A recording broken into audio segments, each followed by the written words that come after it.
Bonjour à tous, nous sommes le 6 juillet 2021 et aujourd'hui nous sommes dans le troisième volet des pratiques occultes où nous allons parler de la sorcellerie. Je suis en compagnie d'Arnaud Dumouche qui est théologien catholique et qui a bien évidemment accepté de répondre à mes questions. Donc bonjour Arnaud et merci à toi encore une fois. Bonjour Kevin. Et donc aujourd'hui nous allons définir qu'est-ce que la sorcellerie, tu vas bien nous l'expliquer et du point de vue de l'Église. Et si jamais j'ai des objections ou autres, puisque j'ai lu plusieurs trucs dessus, Mhm. je te poserai des questions pour que tu puisses y répondre, pour que tout le monde puisse comprendre également. Donc, ma première question serait de te demander comment l'Église nous définit-elle la sorcellerie?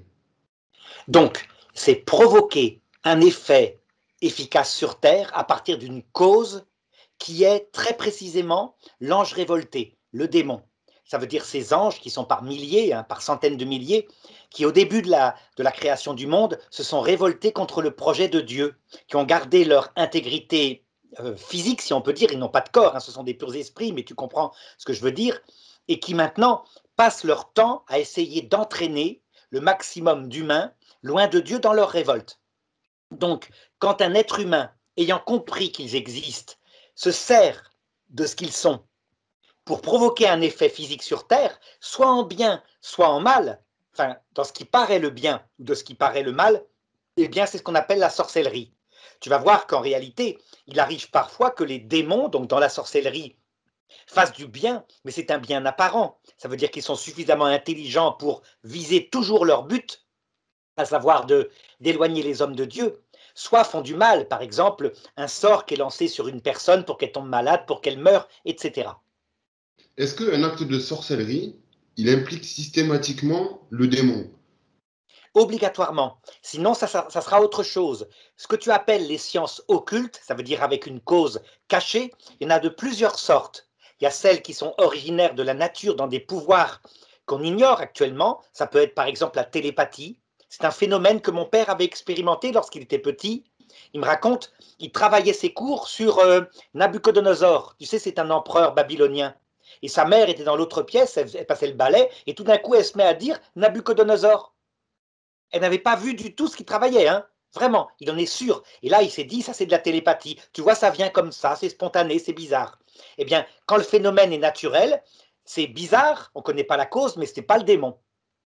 Parmi les choses occultes, cachées, il pourrait y avoir, pourquoi pas, les bons anges et les saints du ciel et Dieu lui-même, puisque pour le moment, il se cache. Mais sauf que, selon le mot occultisme, on ne dira pas que c'est un occultisme négatif. On dira qu'en fait, il se cache pour des raisons de sanctification. Et donc, les invoquer par la prière, c'est quelque chose de positif. Alors j'ai lu un article qui racontait que justement que la sorcellerie était systématiquement aussi un acte de magie. Enfin, tu sais, faire appel à de la magie, qu'elle soit noire ou qu'elle soit blanche. Est-ce que c'est vrai ça? Alors, la magie, c'est quoi? C'est par exemple prendre un objet, je vais te prendre par exemple ce petit chiffon qui est vert là, et lui attribuer un pouvoir qu'il n'a pas. Tu vois, ce chiffon ne peut pas me transformer en grenouille. C'est pas possible. Il peut pas. Tu es logique, tu es rationnel.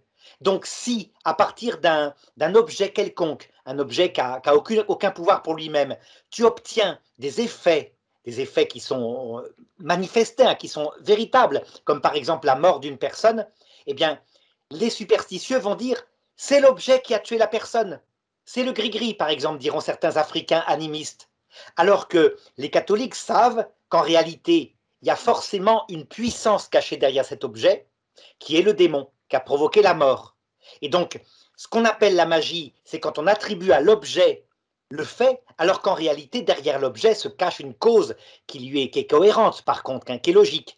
Donc, est-ce que les démons se servent toujours d'objets comme ça pour pratiquer leur fait? En général, oui, tout simplement parce qu'ils s'adaptent à notre nature humaine. Or, notre nature humaine passe par des objets sensibles pour des œuvres spirituelles. C'est d'ailleurs la même chose que fait Dieu quand, par exemple, il se sert de l'eau bénite, qui n'a aucun pouvoir en elle-même, hein, c'est de l'eau salée, mais pour intervenir, par exemple, contre les démons. Ce n'est pas l'eau bénite elle-même qui chasse le démon, mais c'est parce qu'on se sert de l'eau bénite qui est un signe que l'ange de Dieu vient et chasse le démon. Ben, le démon, il va faire pareil. Il n'est pas idiot, il s'adapte à ce qu'on est. Tu sais, je te pose cette question, c'est récemment, j'ai vu dans un reportage, notamment sur les marabouts, les chamans et tout ça, qui utilisent, tu sais, des pierres de bienfaisance, des fameuses pierres de bienfaisance.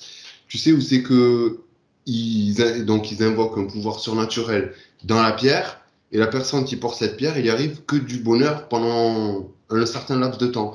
Et on en parlait justement dans les pratiques ésotériques, que ça arrivait beaucoup aussi, tu sais, par la cartomancie, par exemple, tu tires une carte, ah ben tiens, tu seras riche, tu seras.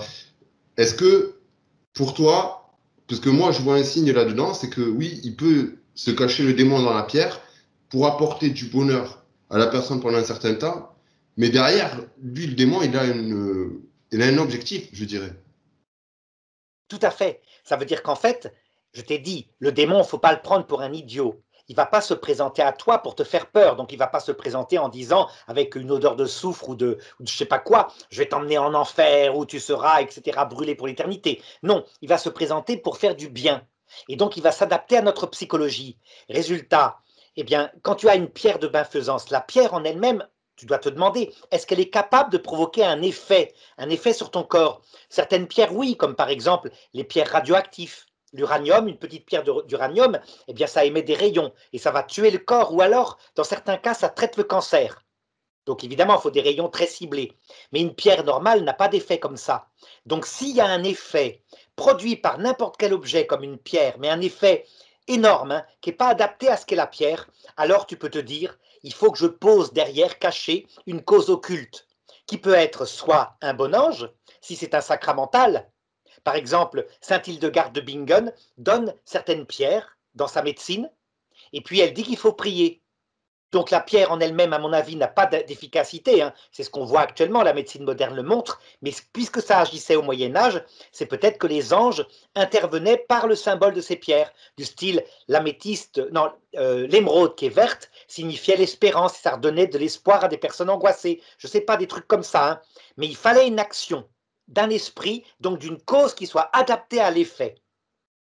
Ça pourrait être un effet placebo parfois, hein. Ça, c'est une cause qui marche aussi à 30%. Il paraît que si on te donne une pierre verte et qu'on te dit elle va te guérir, ça guérit déjà de 30%. Là, voilà une cause naturelle qui est démontrée par la médecine.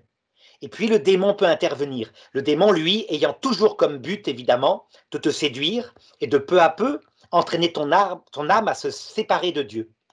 Tu vois, tu parlais de l'effet placebo, et je lisais récemment justement des exégètes qui écrivaient sur la vie du Christ en disant, tu sais, quand lui guérit par exemple un paraplégique ou une personne habitée par les légions, par plusieurs démons, il disait que c'était plus, comme tu viens de le dire, un effet placebo, donc la personne qui croyait réellement à la puissance de la guérison, qui était guérie à cause de, justement de cette... parce qu'elle le voulait, elle le croyait. Or, on sait que le Christ, quand il disait ça, il renvoyait tout le temps à la puissance du Père, donc à la puissance de Dieu, pour ramener les âmes dans le droit chemin. Oui, et justement, tu verras que ce qu'on appelle les agnostiques, hein, ceux qui ne croient pas en Dieu, diront toujours, eh bien, la guérison objective est un effet placebo. Donc, ils attribueront au corps des pouvoirs presque comme des superstitieux. Ils sont presque dans la magie. En réalité, regarde, si une personne est sur une chaise roulante, mais que sa colonne vertébrale n'est pas cassée, elle est juste traumatisée par la vie, elle n'en sort jamais. Tu peux très bien, avec un ordre formel extrêmement fort, la pousser à se lever. Tu vois, les organes ne sont pas atteints. Mais si jamais tu utilises ça alors qu'elle est paraplégique, ça veut dire que sa moelle épinière a été coupée ici au milieu du dos, tu auras beau faire ce que tu veux et offrir des sacrifices, des vaches en sacrifice, tout ce que tu veux, elle ne marchera jamais sans qu'il y ait un miracle de guérison qui vient de Dieu et qui est objectivable. Ça veut dire que la moelle épinière s'est rechintée. Donc l'effet placebo, il a certains pouvoirs sur la psychologie, mais il n'a pas tous les pouvoirs. Eh bien, encore une fois, c'est le rationalisme, la raison qui est capable de dire qu'est-ce que peut faire cette cause particulière qui s'appelle l'effet placebo. Donc de ne pas lui attribuer des choses magiques, quoi. C'est pas magique. Alors justement, comment distinguer le vrai du faux dans tout ça? Alors, tu as une histoire qui est racontée avec Moïse. Moïse arrive devant le pharaon et il dit au pharaon, je suis envoyé de Dieu. Le pharaon lui demande, prouve-le-moi. Il prend son bâton et il le lance par terre. Le bâton se transforme en serpent. Mais les magiciens de Pharaon arrivent, ils regardent ça, ils prennent leur bâton, ils le lancent par terre, ils se transforment en serpent. Donc Pharaon dit avec raison, ben, tu n'as pas plus de pouvoir que mes magiciens. Tu dis que tu viens de Dieu, ben, eux aussi. Alors le bâton de Moïse mange les bâtons des autres. Eh ben, ça ne suffira pas pour prouver les choses au Pharaon.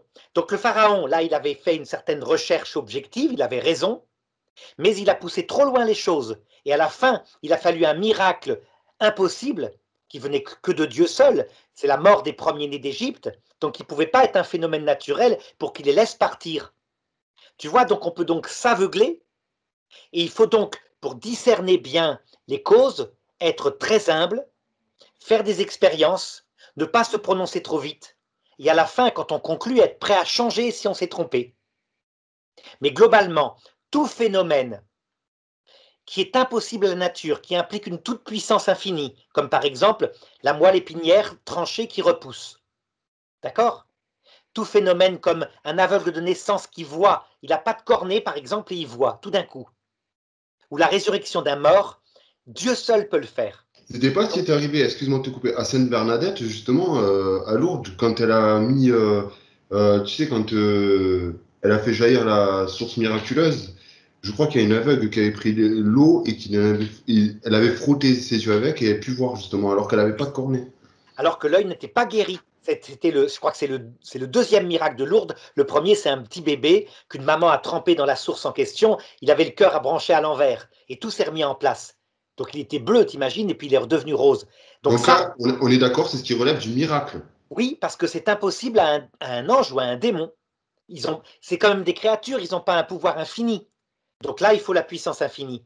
Alors quand Oui, mais tu peux... justement, il faut bien faire la part des choses aussi là-dedans quand on dit ça, parce que ils n'ont pas des pouvoirs infinis, ils ont quand même les pouvoirs de façonner la matière, ce qui nous est pas donné à Oui, nous. mais pas très vite, lentement. Donc ils ont fait comme des ingénieurs. Regarde par exemple pour l'apparition de la vie, ça a mis, je ne sais pas combien sur la Terre, des centaines de millions d'années. Tu vois, donc ils peuvent petit à petit fabriquer l'ADN, le faire améliorer, etc. Comme les savants humains peuvent le faire. On peut petit à petit fabriquer des microbes, etc. Pour faire instantanément les choses, comme l'éclair, et surtout un organe, par exemple, détruit mais qui ne repousse pas, là, il faut une toute-puissance. Et donc, il faut juger à chaque fois. Je vais te donner un exemple. Imagine que je fasse un tour de magie, c'est-à-dire que j'invoque une cause cachée, d'accord? Et que tu t'envoles actuellement. Tu t'envoles, tu es situé à 30 cm du sol, il n'y a pas de ficelle, il n'y a pas de trucage. À ton avis, est-ce que c'est de l'ordre de la puissance de Dieu ou est-ce que ça peut s'expliquer par un démon? Ça peut s'expliquer par un démon, c'est un prodige. Voilà, parce qu'il n'y a pas toute puissance. Il suffit qu'il te soulève avec sa force. Il a une force, comment dirais spirituelle, capable de déplacer la matière. Eh bien, à chaque fois, en se posant la question, est-ce que ça peut être causé par une cause naturelle ou pas? Je vais donner un exemple plus profond. Tu fais un arrêt cardiaque, tu tombes par terre, arrivent les pompiers, ils font une massage cardiaque, ils te réaniment. Est-ce qu'un démon pourrait le faire? Non, Est-ce qu'un non, non, démon pourrait le faire? Trois non, non, minutes. 3 minutes. non, il peut pas. Et si t'es pas mort depuis longtemps, t'es mort depuis 3 minutes, un pompier peut le faire, donc un démon pourrait être réanimé. Par D'accord. contre, par contre, si t'es mort depuis 8 jours, que tu sais, il y a un jus jaune qui coule, tellement. Ah oui, oui, oui, oui, oui. Là, maintenant que tu me mets en situation, ouais, là, effectivement, ben, la résurrection de Lazare. Voilà, la résurrection de Lazare où il sentait mauvais, ben là, voilà, là, c'était pas possible. Un démon ne pouvait pas. Pourquoi? Parce que au bout de 3 jours, 4 jours, surtout en pleine chaleur, toutes les connexions du cerveau sont détruites, mais détruites, détruites, détruites. Et le corps, en plus, se met à sentir mauvais. Donc ça ne va pas. Résultat, les NDE, Near Death Experience, sont possibles à un homme ou à un esprit, mais par contre, la résurrection de quelqu'un qui est enterré depuis, mettons, 3 semaines dans le cimetière, c'est pas possible. Il faut la puissance de Dieu. Donc, quand Saint Vincent Ferrier a ressuscité un mort, au Moyen-Âge, c'était la puissance de Dieu. D'accord, d'accord. Alors, Mais résultat, tu vois, à chaque fois, si je résume, hein, tu es face à ces problèmes de sorcellerie, tu recherches la cause, tu as pour ça des critères, tu vas te dire euh, qui est-ce qui vient faire le phénomène? Est-ce que ça peut être le petit chiffon vert que j'agite au-dessus de quelqu'un? Tu vas dire, ben non, le chiffon vert n'a pas de pouvoir, c'est un chiffon vert. Est-ce que ça peut être un démon? Pour ça, tu essayes de regarder les fruits qu'il produit peu à peu. S'il produit de l'égoïsme, de l'orgueil, il te sépare de l'Église, tu te dis, ben, ça c'est certainement pas un bon ange. Si le même phénomène produit de la même façon, mais te conduit à plus d'humilité, plus d'amour de Dieu, tu te diras peut-être que c'est un bon ange, mais je vais rester prudent, parce que le démon peut se camoufler. Par contre, si tu as un phénomène qui implique la toute-puissance de Dieu, c'est tout, c'est Dieu, point. Et donc, quand certains ont dit à propos des miracles de Jésus, il est fait au nom du démon, Jésus a parlé de blasphème contre l'Esprit Saint. Pourquoi? Parce que c'était des théologiens, et ils savaient bien qu'ils mentaient. Donc, de nos jours, tu vois, je te dirais, la sorcellerie, on l'assimile souvent justement à de la magie, de la divination, pardon. Tu sais, notamment deviner le destin, comment va mourir certains, enfin, voilà. Mais au Moyen Âge, on ne le voyait pas comme ça, on le voyait pire que ça, justement. Ça a donné naissance à la fameuse chasse aux sorcières. Tout à fait. Et là, il y a eu une dégradation. Ça veut dire sans doute pour des raisons d'harmonie de la société chrétienne, au lieu de bannir ces choses-là par ce que faisait Saint Paul, un exorcisme, une simple bénédiction, et là, le sorcier a perdu ses pouvoirs instantanément, le démon, il s'en va comme un chien, tu sais, comme dans Lucky Luke, là, Ratemplan, il s'en va Hmm. en enfer, chassé par la simple bénédiction du prêtre. On s'est mis à les tuer, ces femmes-là. Donc il y a eu une dégradation qui venait probablement du démon. Le démon lui-même avait pris la théologie de certains théologiens qui n'arrivaient plus à voir le problème. Comme quoi, il ne faut pas fréquenter trop le démon. Il peut être plus intelligent que nous. Il l'a été, en tout cas, de grands théologiens de cette époque-là. Alors justement, tout ça pour dire que la sorcellerie, ça n'englobe pas que la magie, mais est-il possible aussi que un bon ange vienne justement pendant un acte de sorcellerie, je sais pas, envoyé par Dieu, je te dirais, vienne interrompre une rituel de sorcellerie, par exemple. Tout à fait, bien sûr. On en a même une histoire dans la Bible. C'est dans le livre de Tobie, quand l'archange Raphaël, parce que donc Tobie fait un rituel que lui avait proposé, un rituel comme brûler sur une lampe du foie et faire une prière à Dieu, va attaquer le démon Asmodée et le jeter en enfer. Donc ça, les anges savent le faire, aucun problème. Le seul truc, c'est qu'il faut se dire, avant, il faut discerner. Ça veut dire qu'en fait, l'action du démon, extérieurement, est du même genre que l'action des bons anges, puisqu'ils se sont tous les deux des anges. Oui, Donc, à oui. la rigueur, on voit des phénomènes comme chez Sainte Mariam Bawardi, qu'on a pris pour de la sorcellerie alors qu'elle était possédée par son ange gardien. Elle a été chassée de l'église d'Inde parce qu'ils ont vraiment eu peur, ils ont pris ça pour de la sorcellerie. Et en Europe, où on avait davantage de discernement, on l'a accueillie. On l'a Mais accueillie justement, gracieusement. sait-on pourquoi elle fut possédée de son ange gardien? C'était un phénomène mystique extraordinaire. Ça veut dire que Dieu a montré quelque chose de nouveau. Tu sais, une espèce de fiancée du ciel, c'est une petite carmélite. Hein. Il a voulu montrer à quel point, eh ben, comme un rossignol, elle aimait Dieu, comme un oiseau. Et donc, l'ange gardien entrait en elle, il la faisait s'envoler dans les arbres, elle grimpait sur les feuilles et elle chantait des psaumes à Dieu. On aurait pu quand même, en voyant la beauté des psaumes qu'elle chantait et la grâce qu'elle avait, on aurait pu se douter que ça venait pas d'un démon, que le démon va faire des choses plutôt négatives, des hurlements, etc. Oui, mais à Mais contrario, regarde, tu m'avais raconté cette histoire d'un de tes anciens élèves dont les parents, justement, ça avait mis 4 ans, mais ils sont sortis de l'église. Parce qu'au début, le démon, il avait un esprit catholique, je te dirais. tout à fait, c'est pour ça qu'il faut du temps aussi. C'est pas parce que pendant un certain temps, l'esprit mauvais se présente comme venant de Dieu qu'il l'est. Il faut regarder au terme de l'histoire. Et donc, si chez Mariam Bawardi, à la fin, ça avait tourné, je ne sais pas, qu'elle aurait été bannie de l'église pour des trucs abominables, etc., j'aurais dit, ben, sûrement que l'esprit qui l'emmenait dans les arbres était un démon. Mais comme ça s'est terminé par sa canonisation, ben, tu te dis, ça venait forcément d'un bon ange. Ou parfois, il y avait des démons qui l'attaquaient. Hein. Mais en tout cas, tu es ouvert à un discernement tout à fait différent. Alors, continuons donc sur la sorcellerie. Nous avons le pacte avec Satan. Est-ce que tu peux nous en parler aussi? Alors, tu as bien compris, tout ce qui fait quelque chose avec l'aide d'un démon s'appelle sorcellerie. Que ce soit annoncer l'avenir, le provoquer, provoquer l'avenue d'argent, l'avenue d'une femme qui est complètement séduite, parce qu'elle est complètement envoûtée par le démon, que ce soit l'avenue de la gloire, que ce soit tuer quelqu'un, tuer des animaux, tous les effets, sans exception, quand ils sont dus à Satan, s'appellent sorcellerie. Parfois, par contre, tu verras, certaines personnes croient que c'est le bien. Par exemple, il y a des personnes qui guérissent, dans la campagne même française, qui guérissent vraiment, ils ne font que ça, Et en fait, on s'aperçoit un jour que c'était le démon. Mais eux ne l'ont pas su. Donc on va appeler ça de la magie blanche. Mais ils croyaient vraiment que c'était un bon esprit qui agissait. Donc ceux-là sont innocents, tu as bien compris, hein. Le sorcier, en tant que tel, c'est quelqu'un qui sait qu'il appelle le démon. C'est donc de la magie noire pour faire le mal ou de la magie blanche pour faire le bien en vue d'obtenir un avantage. Mais ma question, est-ce que le sorcier, il est obligatoirement, on va dire, ou systématiquement, euh, oui, si, il est obligé, je te dirais, de signer un pacte avec le mal, quoi, avec Satan. Pas forcément, tout dépend de la profondeur, de ce qu'il veut faire. Il peut parfois simplement dire fais ceci et en échange je te donne ceci, un petit truc, tu vois. Mais parfois, quand ça va très très loin, que c'est quelque chose de durable, avec un pouvoir permanent, il arrive que des sorciers ont signé un pacte avec le démon.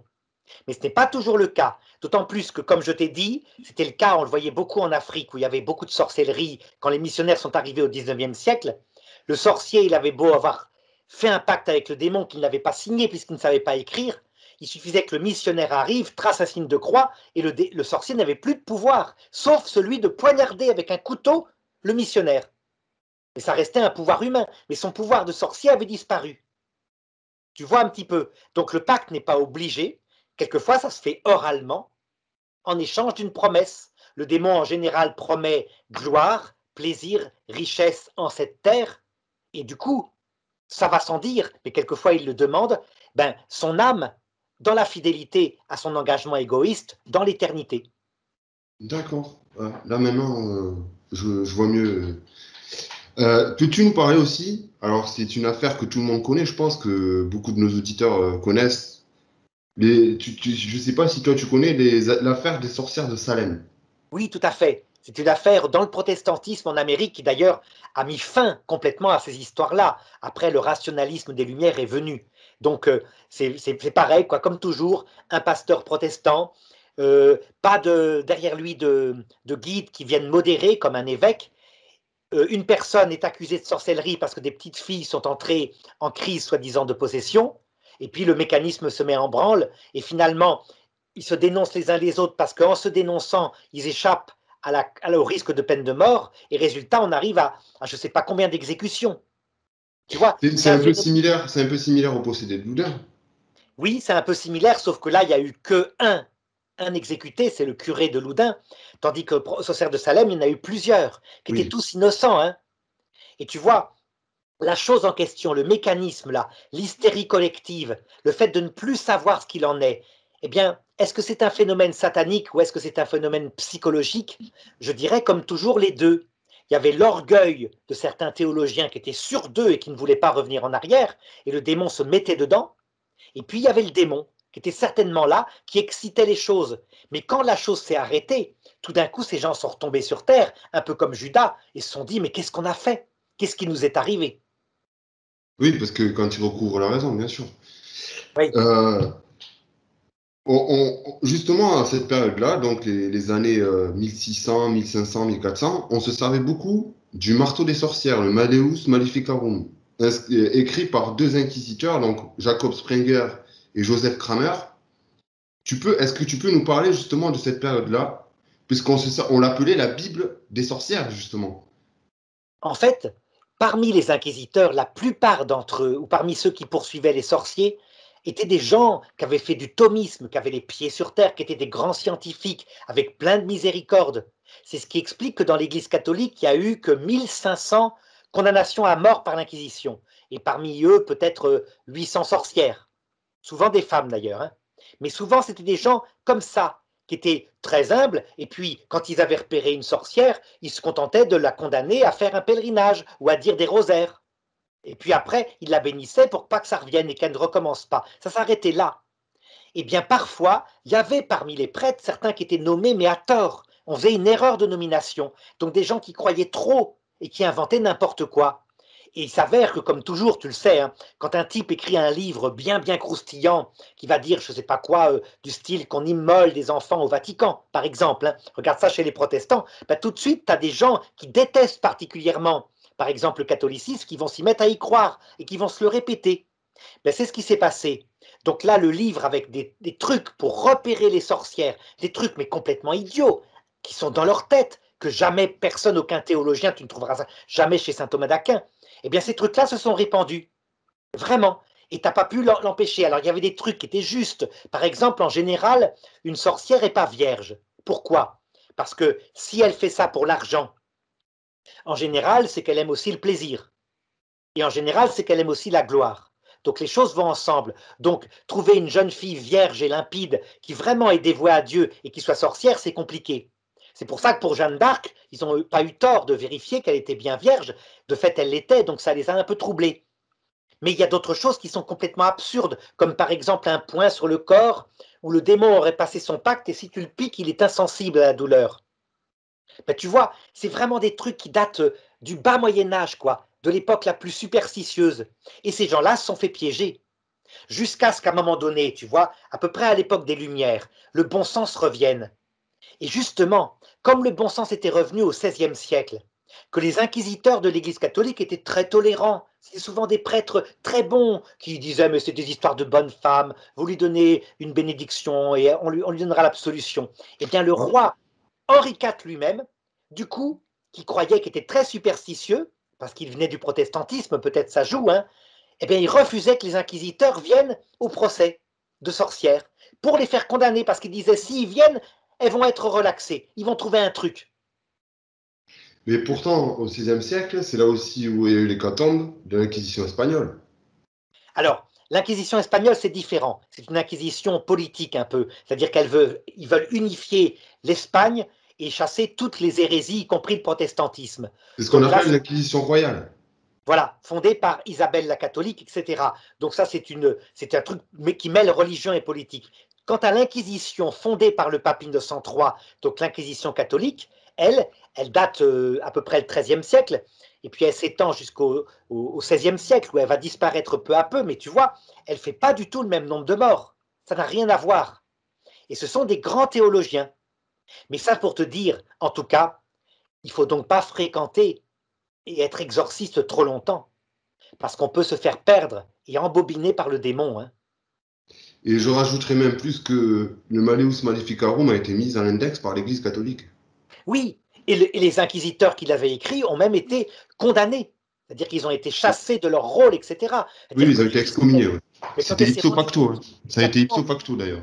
tout à fait, il y avait de tels fanatiques, et s'est dit, mais bon sang, et c'est pour ça que tu vois le grand intérêt d'avoir des évêques. Hein. On a beau les critiquer, ils sont parfois un peu mous, mais il Oui, n'empêche que au moins oui. c'est des anciens. Mais dans ce cas-là, si tu dis ça, il faut que tu expliques alors qu'est-ce qui est arrivé à Pierre Cochon pour faire condamner Jeanne d'Arc.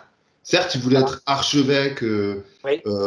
c'était son plus grand souhait, mais il savait que s'il faisait condamner une innocente, il n'allait pas être archevêque.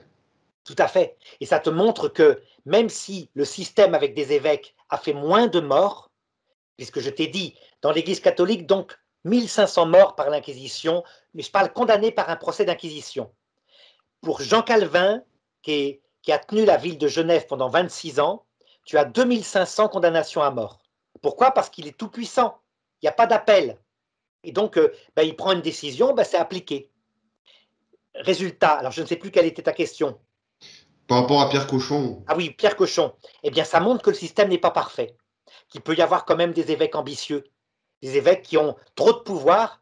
Et là, évidemment, Pierre Cochon, comment il a fait pour avoir Jeanne d'Arc? C'est simple. Il lui a fait renoncer sous pression à son appel à Rome. Mais Jeanne d'Arc, si elle avait maintenu son appel à Rome, elle était sauvée.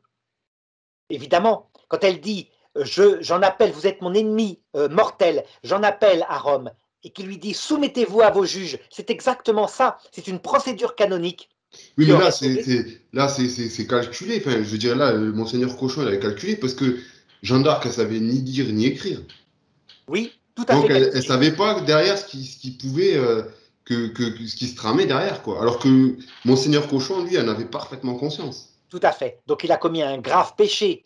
Mais Jeanne d'Arc elle-même, à un moment donné, elle a été terrorisée, il lui a fait peur, il lui a fait manger du poisson avarié, il lui a montré le feu où elle allait être brûlée. Donc elle a fini par se soumettre à son autorité. Et là, elle a fait une grosse bêtise. Parce que du coup, elle était entièrement pieds et mains liés entre son ennemi mortel qui allait la piéger d'une autre façon, ce qu'il a fait d'ailleurs. D'accord. Donc, pour continuer sur le thème de la sorcellerie, Moi, j'entends beaucoup dire les sorciers parlent du numéro de la bête, souvent. Qu'est-ce que tu peux dire là-dessus?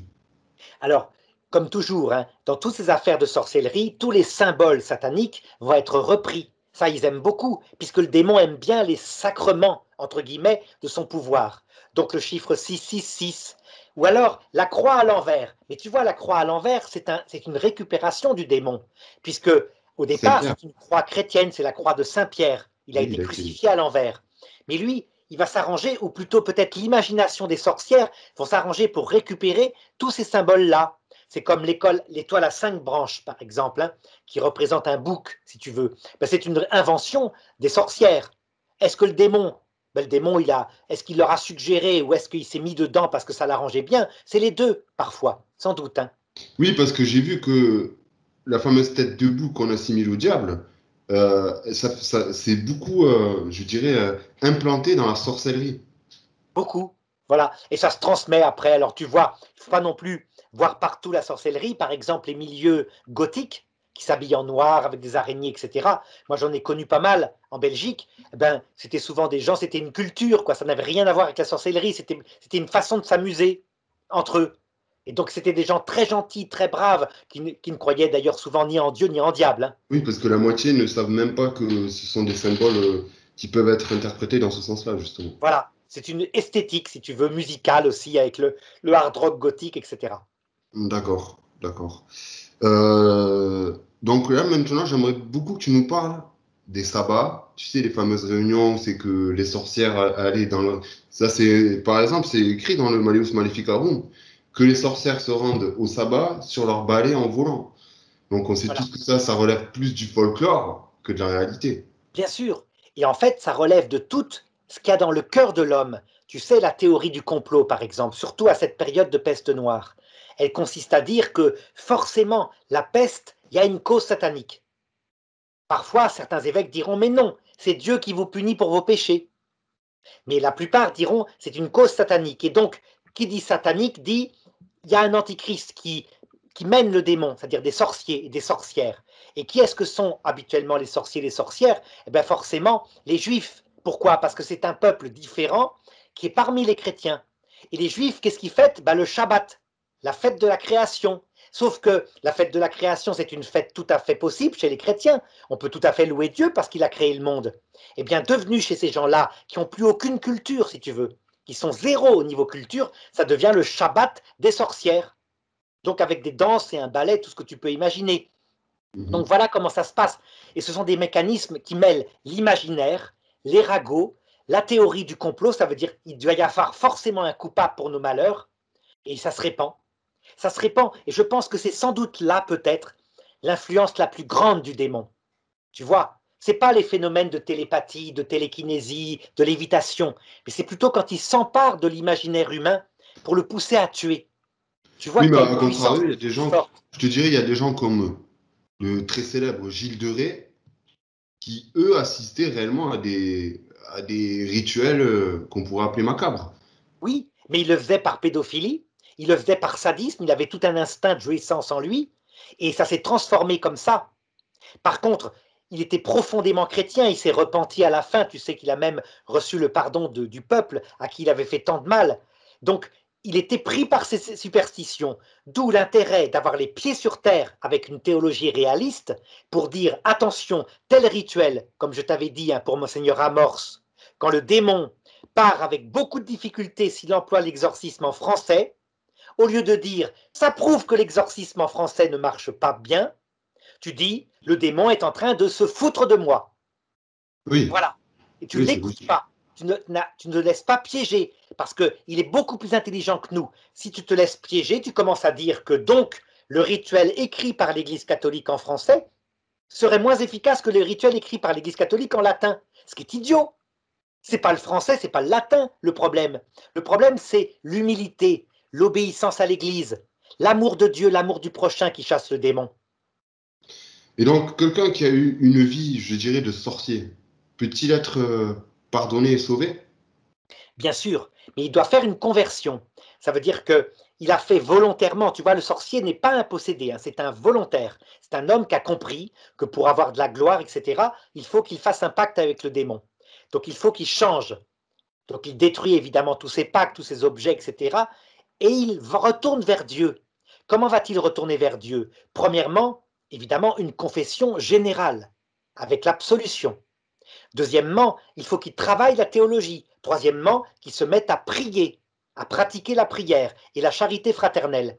Alors pourquoi c'est une conversion? Parce que souvent ces gens-là disaient, moi quand je demandais au diable, ben, il me donnait de la gloire, du plaisir, de l'argent.